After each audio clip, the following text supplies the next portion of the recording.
3, 2, 1. All right, and welcome back to the Paisan Sports Podcast. Dante DePlacido presented by Elevation 528 Sports. Dante DePlacido, joined as always by Zach Deal of What's the Deal Sports, with a special guest this week. Matt, you're going to have to help me on your last name. All right, so it's like Chris Jericho, the WWE guy, but with CH. Yeah. Okay, so Cherico. Boom.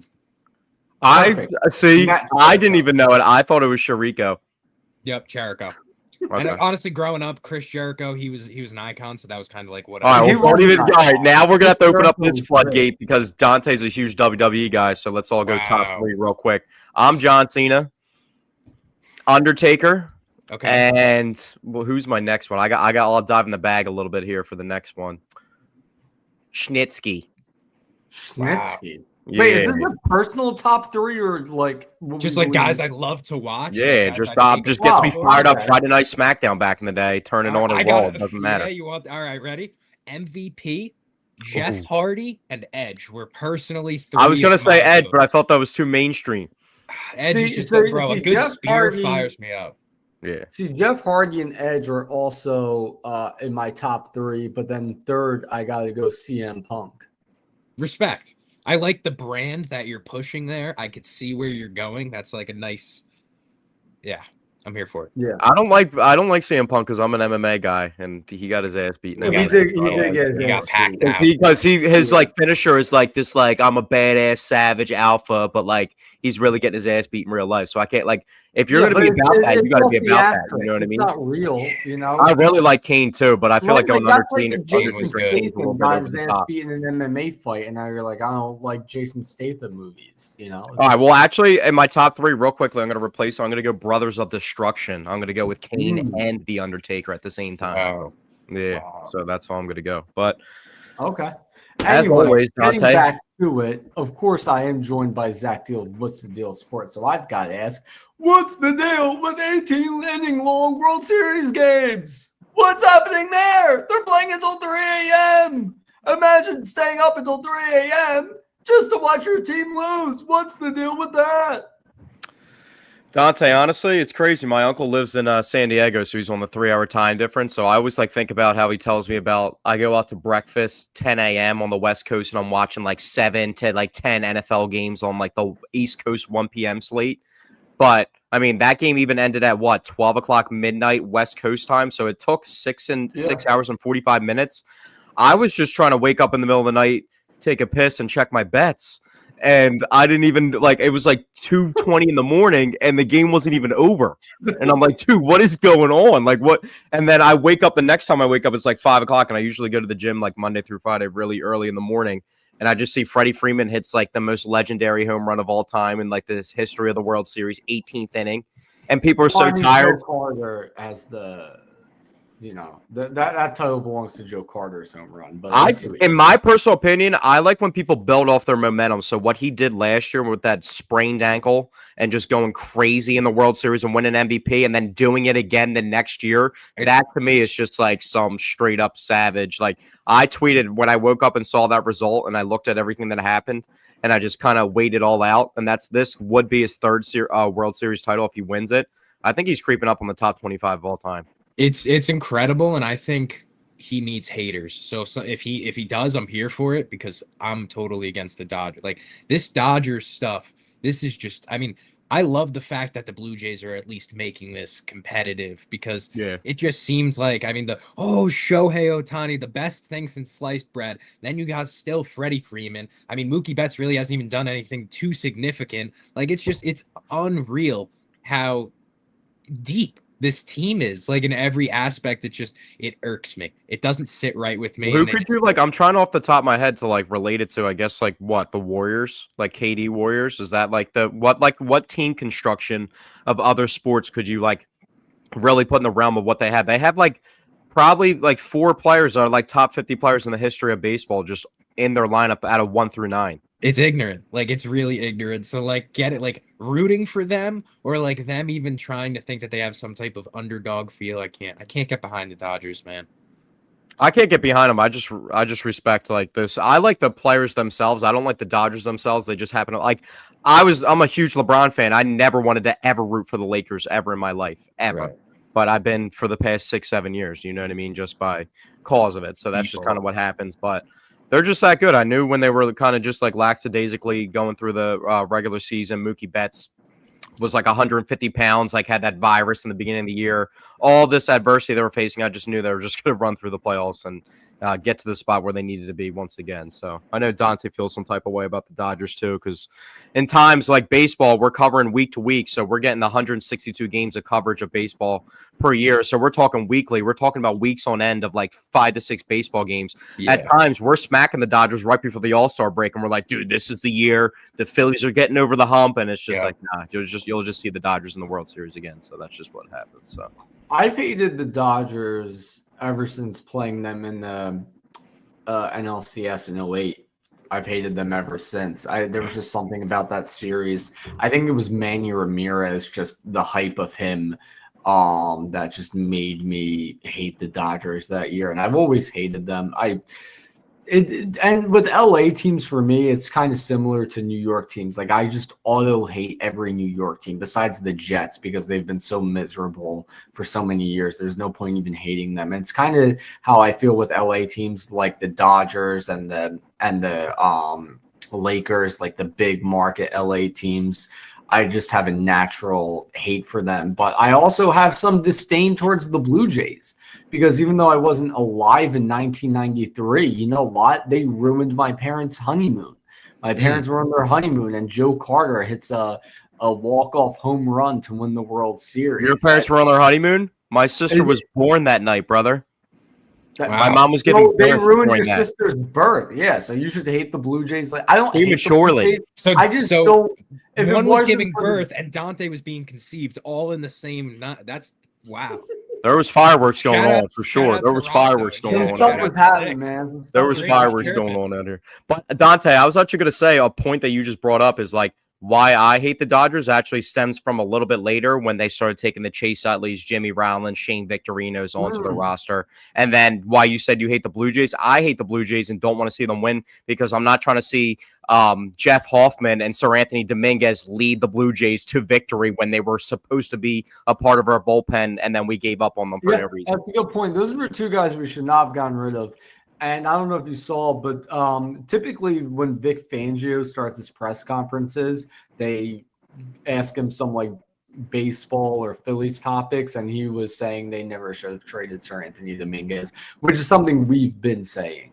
Yeah. So he must be listening to the Paisan Sports Podcast. He is a. Oh, yeah, that's right. I sent that to you, and that's what you said. Yeah. But Matt, Dante kind of subtweeted you there a little bit, and you didn't even say anything. You were letting him speak, but he said he hated the New York team. Stand up for yourself a little bit here. Like, I can't. So the thing is, like, I can't blame you because I hate New York fans for the most part myself. Okay. Because I feel the same about some select Eagles fans too. I hate the select Eagles fans. Like, listen, no matter where you go, there's going to be a few bad apples in the bunch. It's just how it goes. But there's just some times where New York fans, Knicks fans, a lot, Giants fans. I mean, Giants fans have been quiet because we've been so bad. Being quite honest, I've been like emotionally disconnected from the Giants for the past like 3 to 4 years, to the point where like. Bro, it's been so bad. Like since the boat picture, probably. That's like 9 years. Right. It's been basically a decade, and in this time now, I'm working with Eagles players, so I'm like, everyone's like, "Oh, you're going to the dark side." It's like, bro, listen, y'all be having fun. I can't hate on that. But at the end of the day, both sides have some pretty unbearable fans within the fan base. It's just the name of the game. But one thing I kind of I will get in on is the Yankee Stadium obnoxiousness. The overly Italian Yankees fans. I think we can all actually appreciate that. Being that this is the Paisan Sports Podcast. Yeah. Well, I will say the reason I hate New York teams isn't necessarily because of the fans, although they do get on my nerves. It's kind of just the fact that it's like when you have so many rivals in one city, you just tend to lump the entire city together, right? Like you have the Giants, you have the Knicks. I've always hated the Yankees just because, they're the Yankees. And So like it's- 09, so 09 kind of like growing and up I maybe hated a them little. even before 09. When I was a kid, I just watched them grab free agent after free agent after free agent, and there was a disdain for them. And then we give them Bobby Abreu, who I was a huge fan of. Bobby Double, love that guy.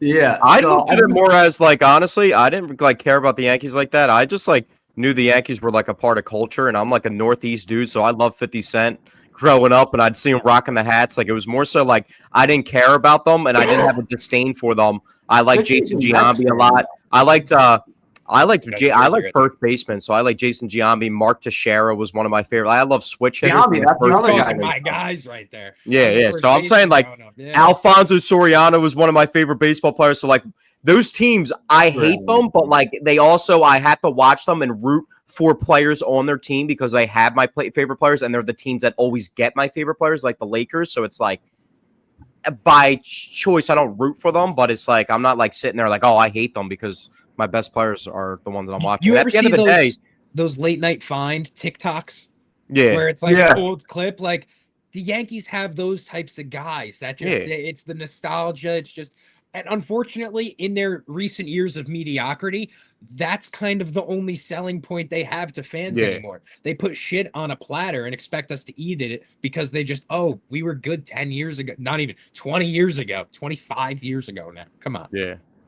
That's what they do, but I feel like they had so many guys like blossom, kind of like that Phillies roster from like '05, or like random dudes like Shane Victorino are turning into like 3-time All-Stars to where Flying wild. now they try to make like Jason Dominguez be that guy, and he's just not. You know what I mean? Or Like, Anthony that's- Volpe. That's Yeah. the biggest example. or they let go of people like Gleyber Italian Torres. slander? Italian slander's crazy. Yeah. No, Dude, yeah, you Dante's did not definitely a wanna hater. be- He's You a did beast not with want his to own. talk to He me beast with during his the own kind. Joe Girardi days of the Philadelphia Phillies. All right, Oh my, that was yeah, Italian on Italian crime during those days. Yeah, I was not a big fan of Joe Girardi. But moving off baseball a little bit, let's talk about the Eagles game on Sunday. Eagles ended up getting some revenge, but Matt, you Yeah, guys if that's what did you us want to a couple call weeks it, ago. like I guess because it was going to be a 7-7 game with the Giants taking the ball the other way. Like at the end of the day, that's probably Listen. in any other football game in existence of the National Football League and beyond. That's not like forward progress was not stopped by any means necessary. And then an extension as if he's going into the end zone and he's just allowed to do that is mind-boggling to me. And then Saquon puts in his second touchdown of the game, and then 2 plays later, our running back needs an amputated ankle. That's it. You can't make it up. It's as Giants as it gets. Well, if we're talking about being haters, I was a Cam Scatabo hater, and then I Are just you? had to reverse my I can't blame you. stance. I can't blame you. I had to reverse my stance on it, and then I actually felt really bad. Not even like in that moment, like it was over the past couple of weeks. I reversed my stance, and then that happened. And I actually felt really bad. So he's a savage. He's a beast. He's like literally built like me. So I'm not saying I got an NFL running back build, but like that's like just like the fucking dude that goes to the gym 5 times a week. He's just like you see him and he's like, what's he got going on? Then he's just that one play he had versus the Cowboys where the dude tries to throw him in the open field when he's running inside the 10-yard line, Right. and that dude goes flying and he's like running, He barreling bounces forward. off Like of him, literally. when I saw that play, I was like, yo, I need to stop hating on this dude because he's actually a savage. Like he's just like Zach causing Bond against havoc. you guys. I mean, I was at that game at MetLife, and bro, you can hear the collision when he impacts people. I mean, he's going Yeah. into the end zone still on some plays, and he's still his head's down. It's like, bro, you already crossed the goal line. We don't need to. No, it's like it's honestly it's Peyton Hillis reincarnated. Like it's literally Peyton Hillis again. bringing back old recipes. Yeah, Peyton Hillis. My favorite guy of all time is Adrian Peterson. No one's like him, so I can't say Adrian Peterson because Adrian's like running a 4-2 and he's running you over, stiff arming you, spinning, juking, jumping over you, and then into the end zone. But Cam Scatabo is an absolute wrecking ball, and he's just so brute and physical too. It's just ridiculous. I want to hear your guys' thoughts from an Eagles fan perspective on Jackson Dart, because I think we got one personally. I think he is a franchise quarterback from what I've seen. I've seen him in person now, and I've seen film. I was watching his Ole Miss stuff. So I think we actually do have one. His patience in the pocket, his ability to scramble and make things happen. quite honestly, like he just has that swagger. I was gonna say, if I break him down to one word, which is the full package of like a synonym of swagger, it's moxie. He has like literally a little bit of everything, and he's the type of dude where he like speaks his confidence into existence. Like he like tells you he's coming here, and that's where he's going, and then he finds a way to make it happen. So, no, he is a beast. Yeah, I will say I had very low expectations for Jackson Dart going into the season. The big thing I was looking at is, and I'll say a lot of great things about him after this, but the guy is dumb. He's just a dumb guy.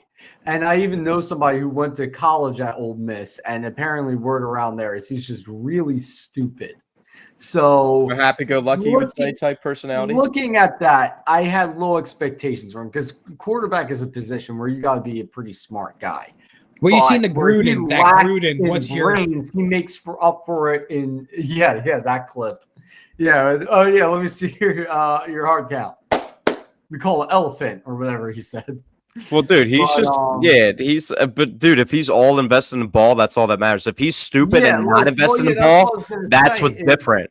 I don't need my quarterback to be a rocket scientist. Yeah. Right? Josh Dobbs, him and his NASA parents and all that. He ain't in the league. He's in the CFL right now. So, well, dude, the craziest comparison though, the Ole Miss quarterback right now, the lefty, he's a 5-star. He's 19 years old and already has 2 degrees and graduated. What? I haven't seen that. Yeah, who is that? So, like, you replace Jackson Dart with that dude, and he's just, this dude, 5-star recruit. He already has 2 degrees, like, graduated high school at 16 years old, like, just an absolute savage. But I don't think Jackson Dart's tough. I thought you were actually going to go down the route, which I was going to agree. I thought you were going to just talk about the Giants' overall structure because they're just known for, you see what Daniel Jones is doing. Let me ask you, as a Giants fan, how do you feel about what the Colts are doing? Because I just had a Cowboys fan trying to use the Colts as like they're the best team against the Eagles, and I asked them where the Colts got their recipe from because I'm pretty sure Shane Steichen got his recipe from somebody, and that's why the Colts are succeeding.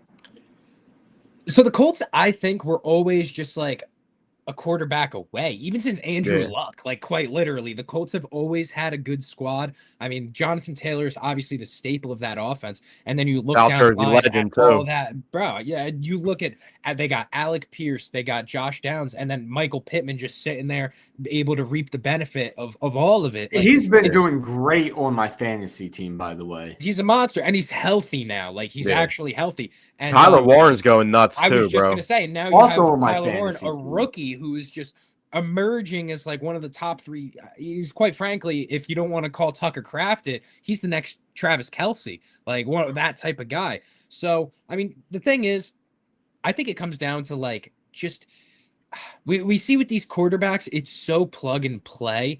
And it just all depends on fit. You look at a team like the 49ers with Brock Purdy, and you take him out of that system and you put him anywhere else, he's not going to see that same success. It's just a matter of environment. And I think that's such a huge underrated part of the NFL and something that fans won't really understand. And it's like, we know because we're on the inside and we could see how these, teams get constructed. But the casual fan is like mind boggled by Daniel Jones having success. Whereas you ask guys in the league and they're like, no, he is a hard worker. He is, he is talented.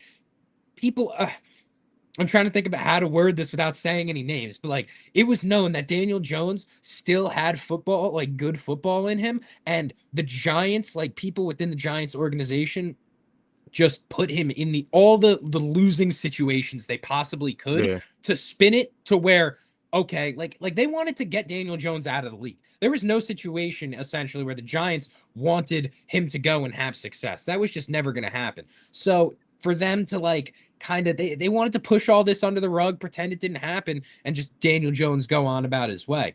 Now he's doing his thing in Indiana, and it's like, or in Indianapolis, I'm sorry, and it's like, is John Mara the problem? Yeah. That's what I think. I don't think the Giants will see a Super Bowl until Maris comes. I thought. Well, I was just gonna say. I'm just thinking about all the draft busts that you drafted along with Daniel Jones himself. That like the Evan Neals of the world. You know what I mean? Like even Kayvon Thibodeau hasn't lived up to that. Like think about the guys you could have gotten replacement. You draft Jalen Hyatt like with a second round pick. Like he's throwing to Darius Slayton, Jalen Hyatt. Like Darius Slayton's a good guy, like good receiver. He's like a third receiver. You know what I mean? So it's like even at the the end guys of the day, like JMS too, like yeah. somebody that you're drafting these guys as staples of your offensive line.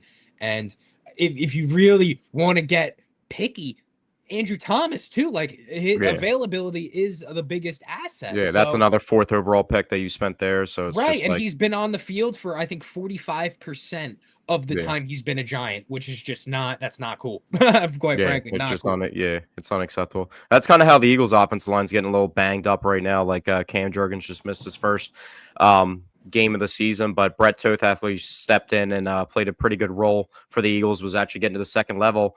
Tank Bigsby on 16 snaps had 100 yards rushing, not on 16 carries, 16 total offensive snaps.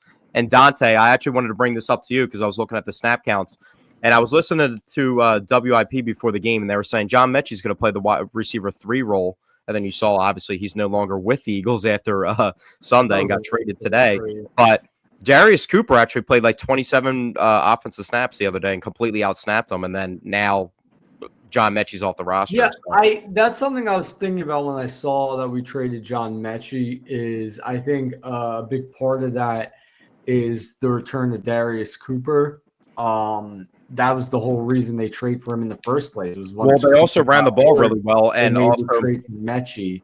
Something that I realized real quickly, from those snap count percentages is Grant Calcaterra played 1 less snap than Dallas Goedert, and they ran the ball so effectively because they were in a lot of 2 tight end sets with the lack of receiving depth that they had. So I felt like that actually played a role with getting Saquon sparked.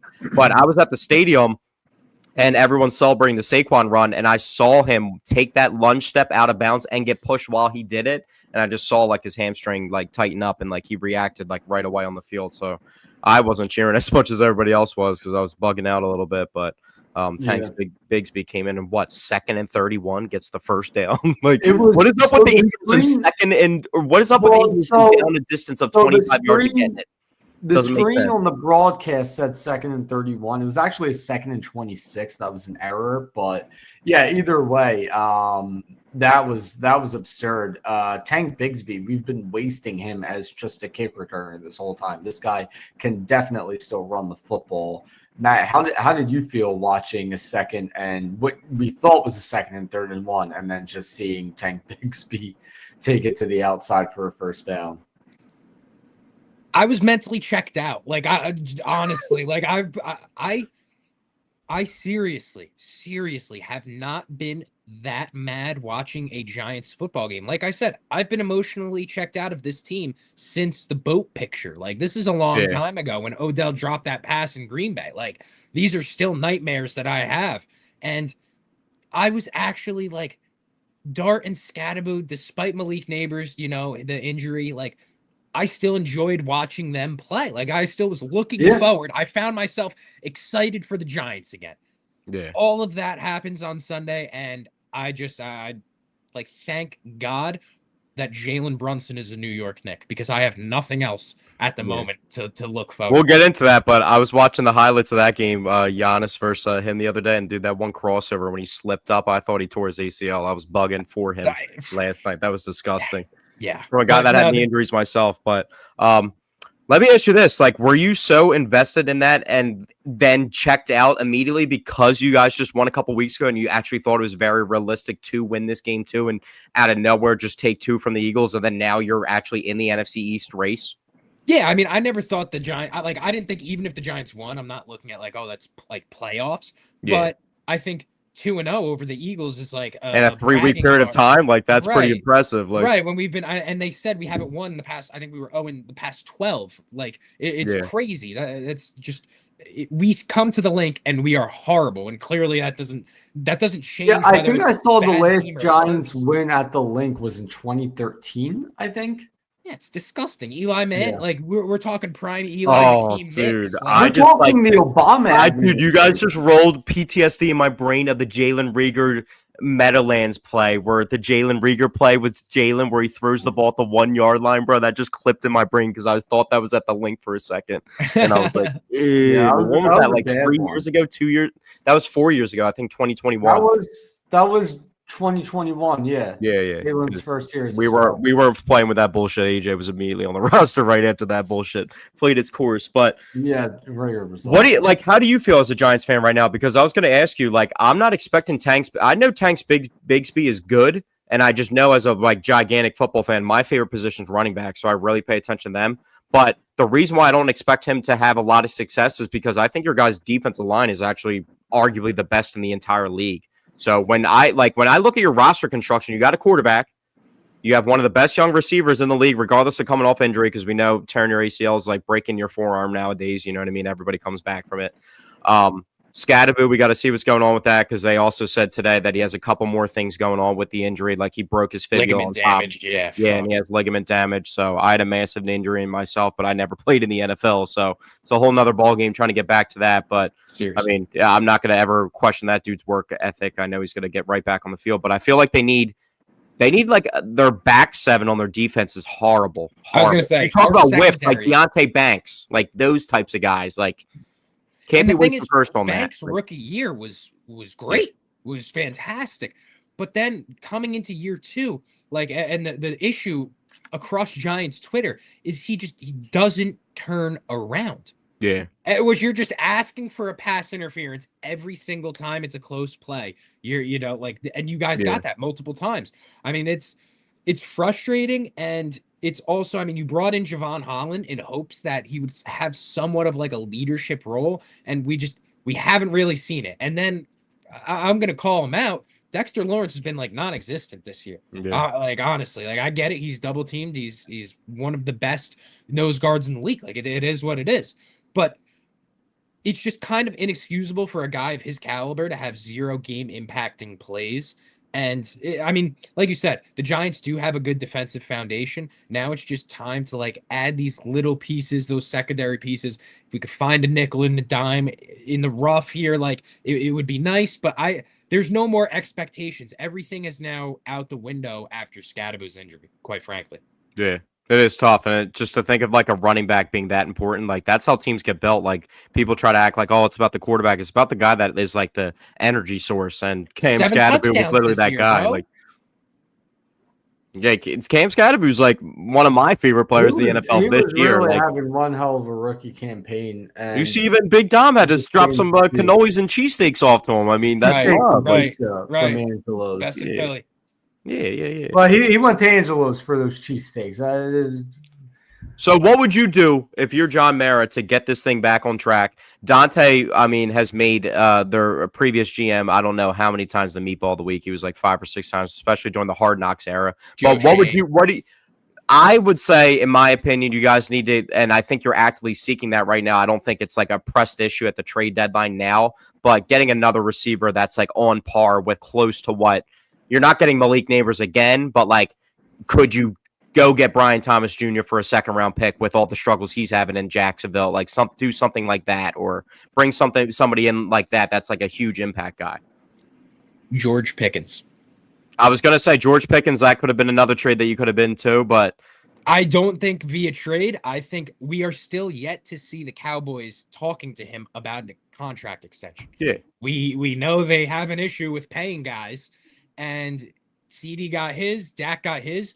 Do we really want to spend on another wide receiver? Like, you don't know. Granted, I think Pickens is a wide receiver 1 on most teams. You put him on a lot of NFL teams, and he's giving you wide receiver 1 production. I mean, we saw when CD was out 5-6 straight games with a touchdown. Like, he's a dog.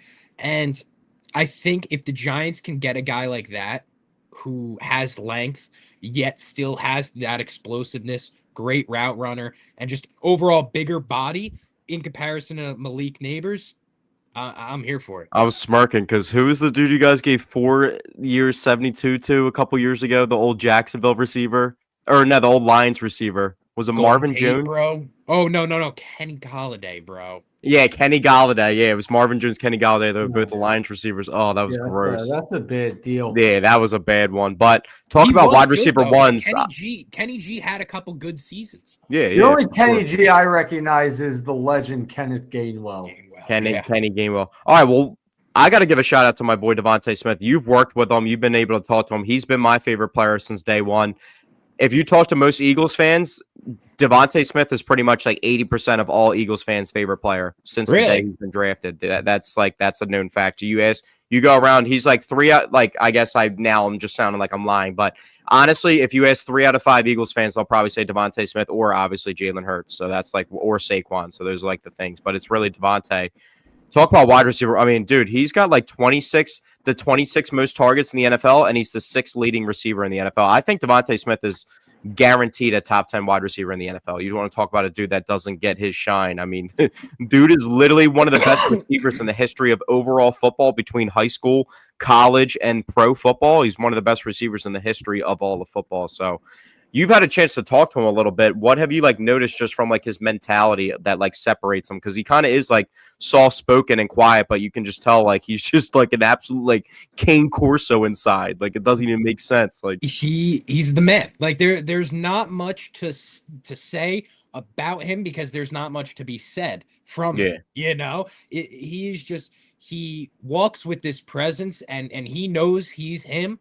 But he's never like there's such a humble attitude and he's never too big for the moment or never too big for other people. It's incredible, honestly. And like he's just such an example, like to a lot of the kids. You ask him, hey, can you sign this for this kid? No issue. You know, like Devontae, we're gonna go over here and we're gonna do this for a few with the media. No problem at all. Like he's just so easy. And another thing is like he just eats fruit all day. All right, we had food catered for our event, and he was just munching on fruit, and I'm like, bro, that's how you that's why you're built like skinny Batman. Like that's it. It was just like cantaloupe, watermelon, some apples. I'm like, nothing. He's like we had Chick-fil-A, there was Italian food, all that. Like, nope, he's good. Just Dante's like, putting up Adrian Pearson numbers on that Italian food out there. If he was there, dude, come on. They had cannolis. They were just a guy walking around with the like one of those. You ever see they got the thing around their neck with? I saw somebody doing that at a wedding. You're talking about the little the incredible cannoli station, and he's walking around the locker room that we had the softball game at, passing out cannolis, and I'm like, this is cinema. And nope, none for Smitty. He's gonna stick right to the plan and his diet. Nah, he's just his work ethic, who he is as a person is like so cool to see. Like just I've had like the opportunity from our dinner parties to meet his wife, and just like both of them are just such cool and down to earth regular people that he deserves all the success. And obviously like you see his streams and all those types of things, like he's hysterical when Smitty, like he's such a character. I've seen my favorite clip of Smitty is from training camp in 2023 when somebody is walking by and they say that I think it was AJ Brown, those cleats are fuego. And Devontae Smith is like, what did you just say, fuego? What does that word mean? And they're like confused over it. He's like, it's a nice little word though. I like the southern twang is great. Yeah. His accent is. Well, that's what I was going to say. One of my favorite videos is the mic'd up video from the Jacksonville game in the rain a couple years ago that I went to, and he's like, "Yo, it's cold as hell out here. Someone get me some gloves." Like, freaking out the whole time. But yeah, I love Devontae. He's such a good dude, and like, it's just so classic. See, I was skeptical about him. I wanted Jamar Chase. I wanted Jalen Waddle. I wanted those dudes. I don't see this dude.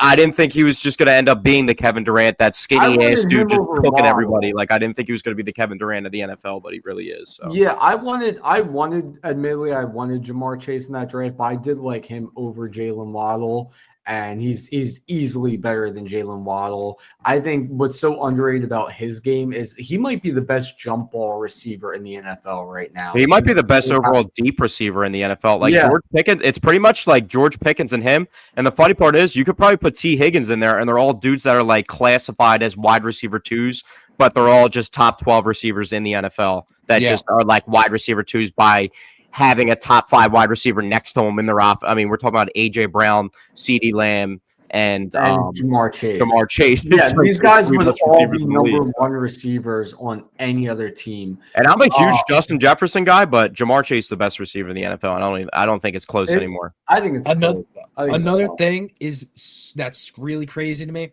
I've seen Jamar in person. Like I've stood next to him, T, AJ, Smitty. I saw Justin Jefferson at Fanatics Fest.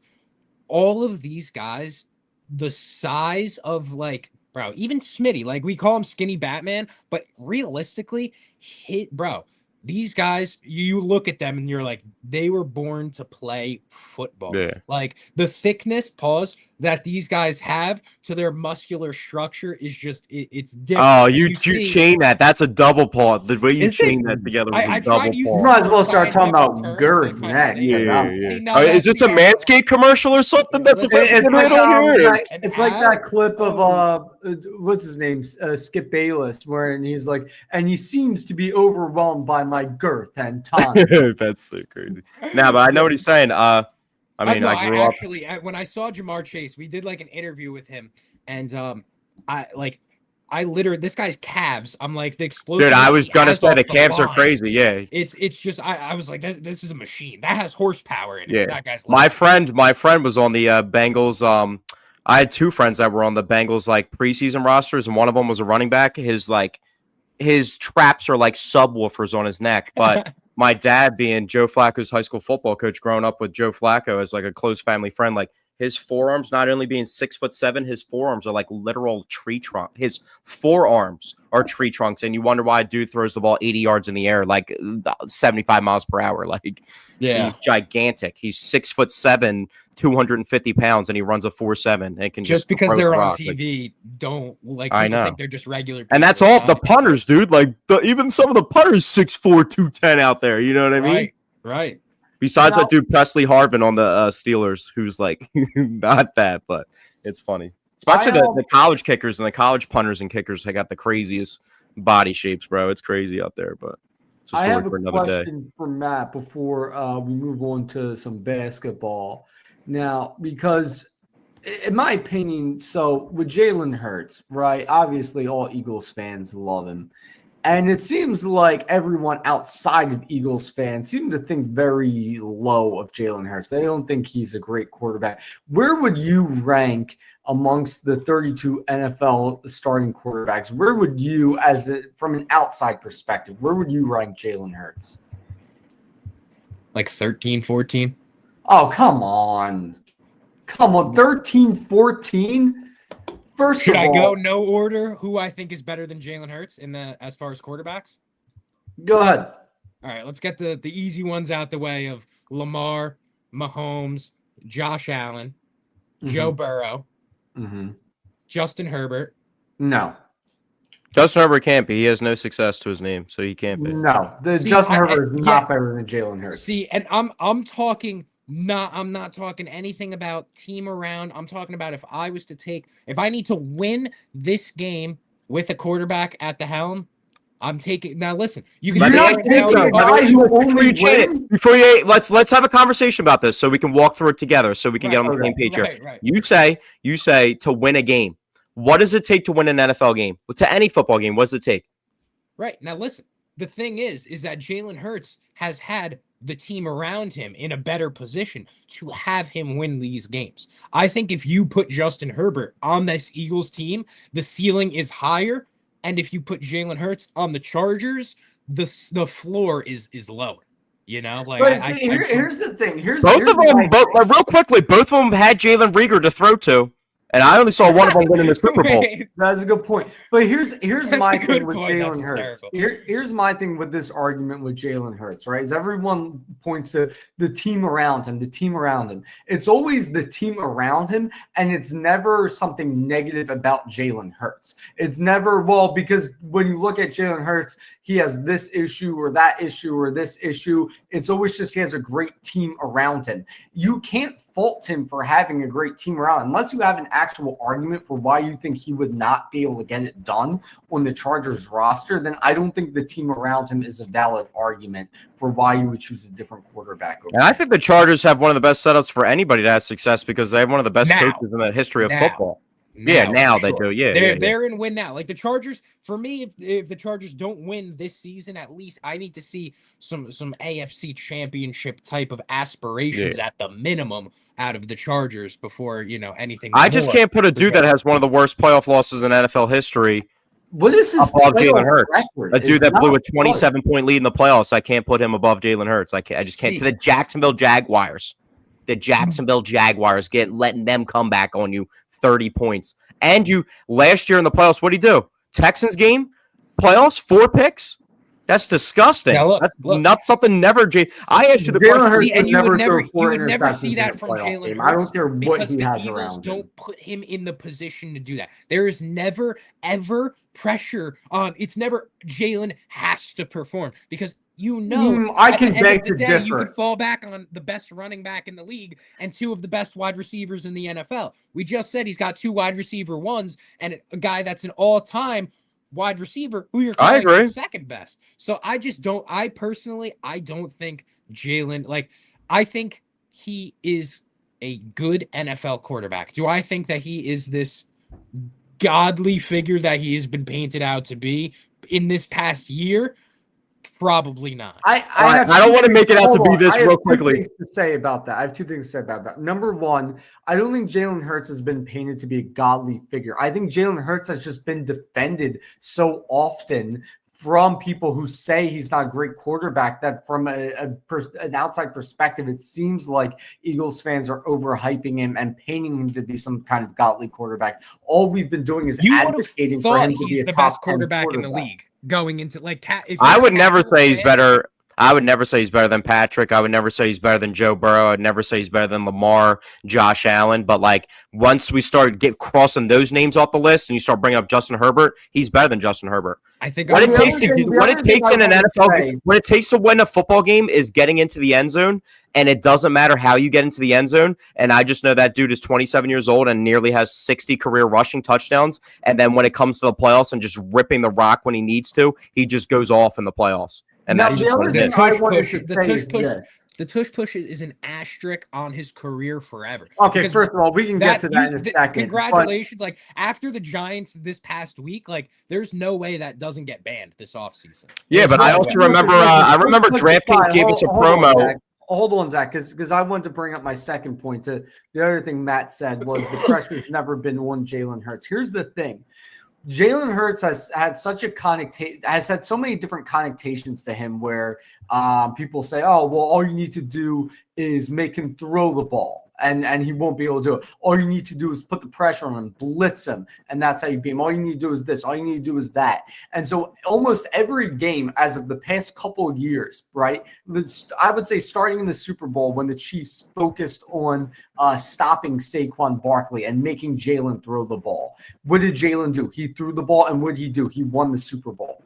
And then you look at multiple games this season where they've either focused on blitzing Jalen Hurts or keeping him in the pocket. Whatever theory they have on how to stop Jalen Hurts, when you take a player, right, and you essentially take away what you believe to be a strong suit and you're making him beat you in a way you don't think he can beat you in, to me, that is putting the pressure on him.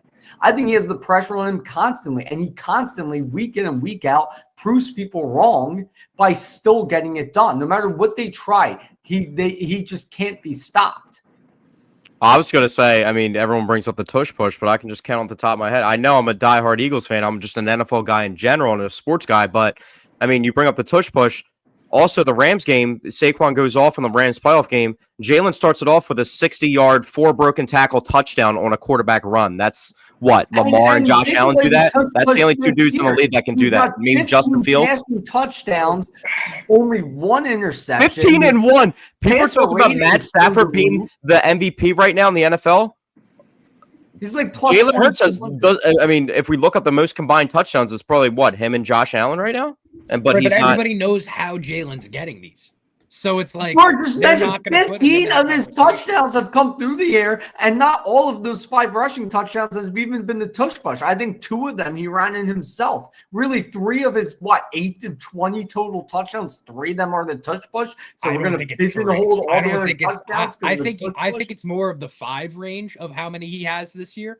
but No, he it has doesn't- 5 rushing touchdowns, and I recall watching him run in at least once, maybe twice, but at least once. All right, well, So at he has least, 3 all or right, 4 Matt, touchdowns. we're going to get on the basketball real quick because I know you said Yeah. you only had limited time. But last thing I'll leave you with, at least you're not a Cowboys fan, because the Cowboys fans, their glory days is Troy Aikman throwing 19 touchdowns in a season with 22 picks and then winning 3 Super Bowls. So, like, they're like, oh, our glory days, blah, blah. Like, bro, you guys had Michael Irving and Emmitt Smith carry you to that, and then you glorify Troy Aikman, who should not be in the Hall of Fame. So, at Yeah. least it's And not that like was that a because horrible Jalen isn't that. commentator. So. The only thing, like I said, like I don't have an issue as far as like him getting his flowers for leading this team, because obviously in order to win a Super Bowl and to get them to where he has to be a good quarterback. But I think, like I said, if you were to take a person who had no idea about football at all and plant them in say a room with all NFL fans, after this past season, you would have thought from all this propaganda that Jalen Hurts was above and beyond the best quarterback in the league. And that was where it just kind of like got to be too much for me. Like it just like. Well, I think the issue with that also lies with people are trying to downplay how good Patrick Mahomes is. Like, Patrick Mahomes is still times 25 the best player in the NFL. And it's not even remotely close. It's not. Right. The Chiefs are still very much Yeah. here. And like it's. I Well, think that's where it was weird because everyone kept trying to make it Lamar's the best now. Josh Allen's the best now. Joe Burrow's like, no, dude. Patrick Mahomes is the second best player of all time already, and he's 30 years old. So it's like people are trying. Patrick Mahomes throws 27 touchdowns instead of 52. And everyone's like, oh, blah, blah, blah. But what? He's still in the Super Bowl? Like, that's where I don't, like, understand where people, like, don't really see on the same thing. But last thing, NFL-wise, so you say it out to be like that. It kind of sounds like you're describing, like, Russell Wilson, Seattle. Do you think he's doing – where would you put him compared to Russell Wilson with the Legion of Boom? Like, is it like that, or do you think he's doing a little bit more than what Russ did when he was with Seattle? Right. So I was actually going to say, and this is something we won't know until years and years from now, but like the way Russell Wilson left Seattle and we watched that just, Fizzle out, completely go to the can. I would love to see into the crystal ball of like, say, a universe, a multiverse where Jalen Hurts is no longer an Eagle. Say he goes to another team. I'm very curious to see how that unfolds and how that plays out. And both directions, as in like how the Eagles would be impacted and how he would impact another team in a positive way if he and could. will we find that out? Like, probably not. Like, I'd imagine you guys would keep him forever, considering he won you his Super Bowl. Like, he seems like one of those guys that's going to retire an Eagle for the most part. But it is something that I would be very, very curious to see. I think Russell Wilson's probably a great comparison. Yeah, I felt like that's a pretty accurate one to throw out there. Basketball. I know we're exceeding some of your time, so we'll get into it quickly. No problem. How do you feel about the Knicks so far this season? They switched things up a little bit. I saw Jordan Clarkson. Like, it's you got to like come up to speed. I bet on basketball, and I actually watch a lot of overall basketball, not just the Sixers and LeBron. But it's hard to track every single move. So I'm saying like Jordan Clarkson, like averaging 6 points on your guys like bench. I'm like, what the hell's going on with that? Like I'm just like, but I'm like, they do have Jordan Clarkson. So some guys come in, some guys come out, but you guys still have like a 6-7 man roster. How do you feel about Tibbs like running your guys into the dirt with the Tims on though? Like 7 guys, 42 minutes a year, and then you guys gas out. It seems like at the end of every year.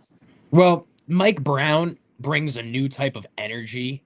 And I think just like a whole different culture than Tibbs. I'm a big Mike Brown guy, being a LeBron guy, so yeah. It's a fun squad to be around. And I think, like, quite honestly, I hate to say it because you never want to just like look to April, but I do think there is kind of like a cruise control type of vibe to the Knicks team. Like, quite frankly, it's championship or bust. And everybody knows that. And it's like everybody wants to just stay healthy for April. We want to make sure everybody's good for April. So, like, I mean, I think we played every single player our first game. Like, everybody got some burn. And it was like, all right, cool. Like, good to see Mike Brown really just emptying the clip, because it doesn't have to be the way that Tibbs did it. Like, it doesn't. We don't need Jalen Brunson playing hero ball every night. He shouldn't have to, especially when you have all this talent around him. So I think it is championship or bust for the Knicks. It's just the identity this team has is something that I've yearned for years, man. Like the grit, the hard nose, like defense. My favorite player on the Knicks, is Deuce McBride, and it's just I was like gonna bring up, coming yeah, I out was gonna bring up coming out Miles of West McBride. Yeah, Virginia, he was one of my favorite. Just like his brand of basketball, and the fact that that is now the Knicks brand of basketball, I fuck with it heavy. yeah. I was I wasn't. I don't. I was kind of in no man's land about Jalen Brunson. I just didn't think it was what it was until like he took that leap when he left Dallas, and I was like, oh, this is real. Like when Luka was out with Dallas and he was going off in the playoffs, I'm like, kind of seems systematic because like Dallas has good structure usually. They're Right, just of one of those course. sleeper teams, but like he brought that over there, and then like the comfortability, his dad's there, so he kind of has comfortability with that. And then you see he turns down what like 120 total million in the extension to bring more players in, and then you're able to give OG a gigantic contract when people are trying to hawk him down. It's just those types of moves are what sets up the foundation. But you guys are deep. I mean, you got guys like you want to talk about people trying to Knicks fans? This is where I got to get you back for the Jalen Hurts best player in the league because I know a couple Knicks fans, and you guys used to make out Mitchell Robinson like he was the next Hakeem Olajuwon, Still Shaq. a demon. But he is a good guy. But he did go viral because of my boy VJ. VJ did make him go viral a little bit with a little But he missed. Space Jam dunk. Foul But he missed. yeah, it was a foul he missed. That's why I think it's funny because it's like the still image, but like it was a preseason game in Paris and it didn't even go through. But that reminds me of like when LeBron in Game 7 of the Finals almost dunked on Draymond at the end of the game, and that would have been like the greatest dunk in the history of basketball, like the most ridiculous shit ever. But the Knicks are scary. Like the Knicks are like the foundation of like I think the foundation it literally just comes down to having like Josh Hart, not the main guy obviously, but a Josh Hart kind of guy next to Cat and Jalen. I think that's literally enough. And then you still have Mikal and you still have OG, which you need two good forwards. I mean, who's dominated the East for however long? The Celtics with two fire athletic wings. Like, right. You guys have a scary, scary team. But now we have athleticism with the Sixers to match you guys. The first game of the season for the Sixers was the realization. Paul George in any scenario, if the Knicks play the Sixers in a playoff setting, that man is in big trouble. You think so? I think he is in very big trouble. You better. Well, I mean, dude, at that point, he'll probably be playing like 23 minutes and like. I was gonna say, bring the wheelchair and get the ice ready. I don't know, dude. The pace of this Knicks team for Paul George, and the thing is, like, don't get me wrong, I do think you guys have a great team, but I think if it comes down to like that time, I just don't think like. Is Joel Embiid ever going to be Joel Embiid? All right, well, let's bring up the dudes that matter because I was going to say I don't think Paul George even matters to this equation. Wait, hold on. The last game we saw of Joel Embiid to me remind me a lot of his rookie year when he was on minutes restrictions and he was just putting up absurd numbers in that amount of time. That's what he did the last time we saw him on the court. What was it, last night? He put up 25 points in 23 minutes. I think we're slowly starting to see him return to form. So I think there is a possibility we see prime Joel Embiid again. But if we do, it's not going to be for very long. And I think we need defensive Joel Embiid back. We need him to play. Dude, we don't need him not playing any. If you take the stats aside, though, like take that how many points in how many minutes, right? Just eye test you watching the game. Joel Embiid does not move even 70% of what he did. Oh, that's what. Yeah, well, that's what I'm saying. That's the thing. Like, I think teams are going to try and expose that when it comes down to playoff time. Because listen, as a Knicks fan, I've seen we've been blessed enough to make the playoffs now for however many years, the past few years. And when push comes to shove, it comes down to coaching and just the littlest of nitpicking things, right? In the Atlanta Hawks series, it was our point guard, Elfrid Payton. Horrible. We got exposed every single time. When it came down to then the series against the Pacers, just everybody hurt, lack of depth. And then last year, again, just the team just broken down when it comes to that finish line. I think like it's just such a long season.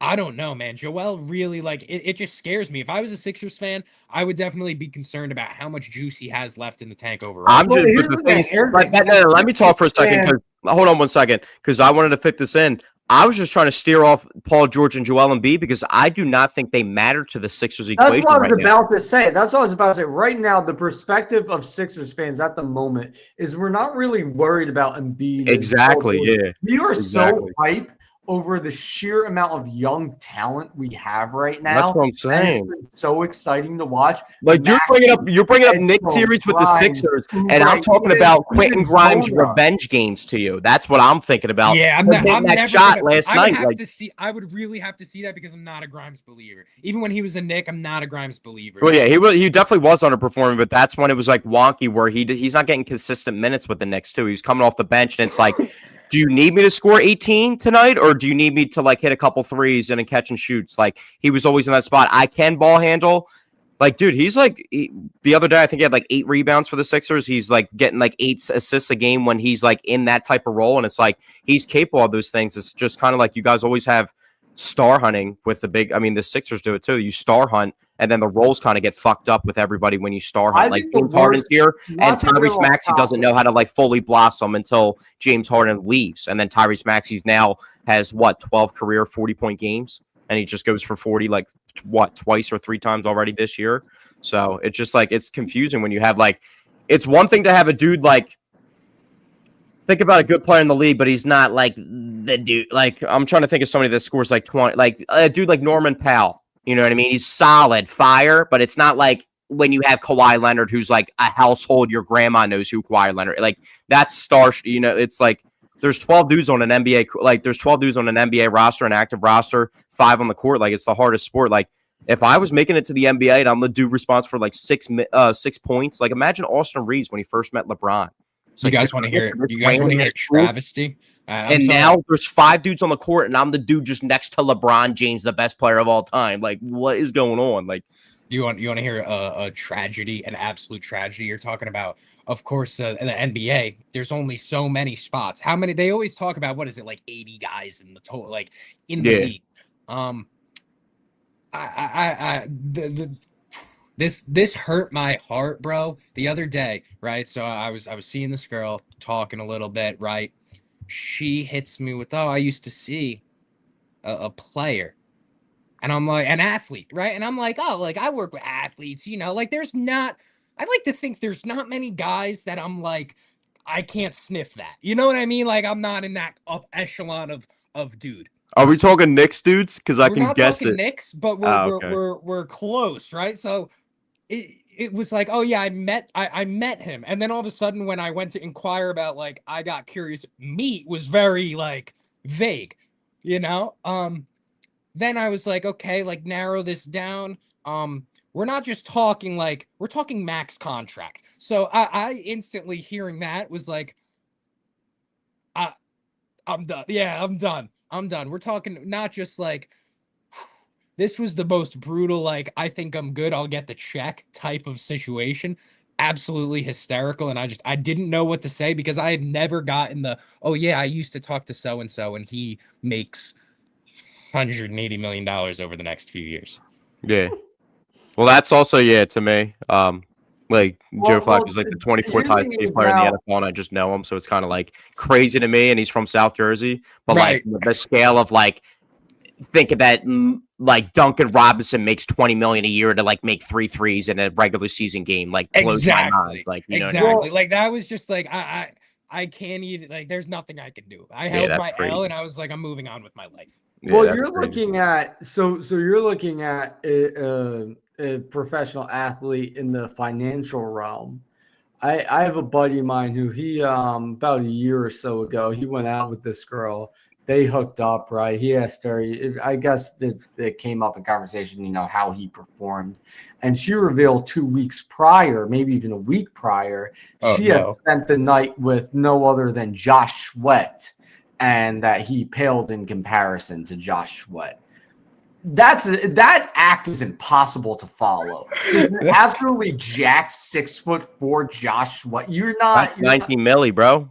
That's you're 4 years, you're not coming in right there. after that and putting up even remotely the same performance. You're just done. Bro, you're taking her to Red Lobster. He's taking her to Fogo de Chao, bro. Right, and that's exactly what I said. Like, and you, all right, so let's see how many people we got watching right now before I drop too many beans. Oh, we're clean, dude. I don't even think we have We don't like usually have too many people at the back end of the podcast. Usually, you ready for this? There aren't many, like I said, not many guys where I'm like, this can't get much worse. But I'm talking in the class of the Kelly Oubres, of the Jordan Clarksons. I'm talking about Michael, grab this rebound, Porter Jr. hitting that, like, 4 years, 180 million. She goes, yeah, I've met him. I said, what do you mean by that? And all of a sudden we got real quiet. And I was like, and now he's right in Brooklyn. Oh yeah. Well, that's funny. I met Kyle Lowry from one of my friends from work, and I met him because my friend grew up with him, and now my friend is literally works for the Raptors player development, like all this crazy stuff.